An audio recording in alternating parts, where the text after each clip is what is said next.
Il-Gvern talab għal proċess ta' konċiljazzjoni mal-Union tal-Infermiera u l-Qwiebel MUMN wara xhur ta' negozjati li kienu jinvolvu 13 laqgħa dwar ftehim kollettiv ġdid għall-infermiera u l-Qwiebel.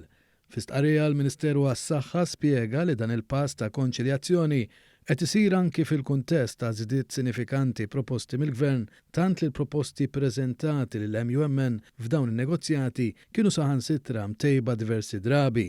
Il-proċess ta' konċiljazzjoni mal-MUMN huwa skont dak li jipprovdi l-ftehim kollettiv għal ħaddiema tas-servizz pubbliku. Il-Gvern qal li din hija azzjoni meħtieġa biex jiġi assigurat li anke f'mument fejn għaddejjin taħdidiet dwar ftehim kollettiv li jimmaturaw, pazjenti vulnerabbli jingħataw il-kura meħtieġa. Għalhekk l-appell jibqa' biex in-negozjati jsiru f'dan l-ispirtu ta' rieda tajba u responsabbiltà lejn dawk li jeħtieġu s-servizz tas-saħħa.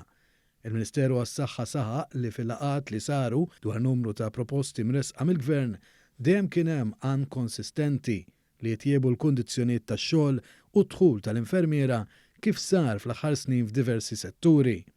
Il-Gvern spjega li quddiem dan kollu qed jitlob proċess ta' konċiljazzjoni anki fi żmien meta pazjenti qed jintlaqtu minn azzjonijiet industrijali mhux ġustifikati u raġonevoli.